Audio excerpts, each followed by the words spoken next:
Yung dede ko po is kahit hindi pa po nadede si baby, is malambot talaga. Yung dede ko hindi na po siya nanigas. So para na naman ito sa mga breastfeeding mom, patok na patok ang mga topic natin about breastfeeding. Sobrang daming tanong about breastfeeding, kaya don't worry, sasagutin natin yan lahat, kaya comment lang kayo. Itong question ni Mami is common to sa mga breastfeeding mom na matagal nang nagpapasuso, na 2 months nang nagpapa-breastfeed or more kay baby nila, yung dati yung breast na naninigas, may tumutulong milk or nababasa yung damit nyo, masakit, ngayon ay nagbago na. Hindi na siya tumitigas, malambot na siya, wala nang sumisirit or tumutulong milk sa iyong damit, hindi na siya nababasa, at never ka nang nakaramdam ng pain or hindi ka na nagkaroon ng clogged milk ducts. Which is mangyayari po talaga, kaya explain natin yan, Mommy.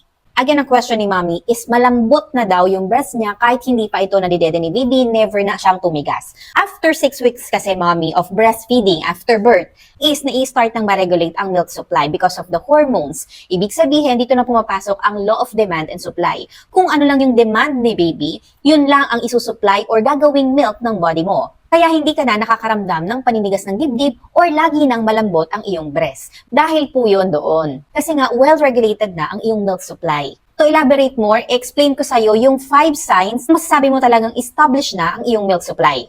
Number 1, ito na yung nararanasan mo. Your breast don't feel as full and now softer to touch. Like what you experience, malambot na at hindi na tumitigas yung breast mo. Kahit bago ka pa man magpadede, still malambot na siya talaga. Number 2, hindi ka na or seldomly ka na lang nakakaranas ng letdown reflex. Ito yung breast milk na tumutulo sa damit or habang dumidede si baby, may tumutulo sa kabila, less frequent mo na lang ito mararanasan. Number 3, mapapansin mo that your breast milk supply suddenly decreases. Kasi nga, kung ano na lang yung kailangan ni baby or kung ano na lang yung hinihingi ni baby, yun na lang yung ipoproduce ng body mo.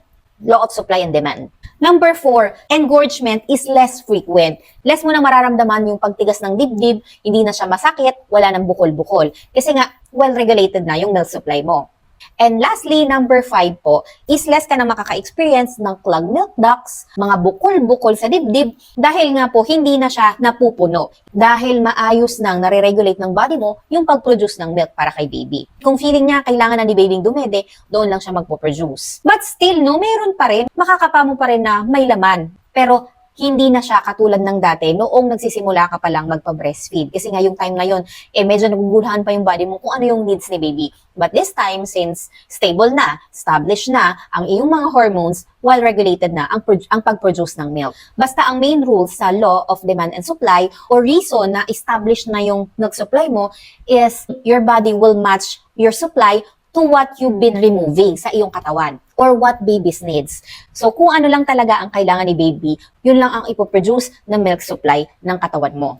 So, I hope, Mami Cassandra Giselle, you learned something from this video and don't worry, everything is normal. Just continue breastfeeding because breastfeeding is good for baby. And continue po ang pag-share and pag-comment sa mga videos ko para makagawa pa tayo ng more content. Thank you for watching, everyone. Bye!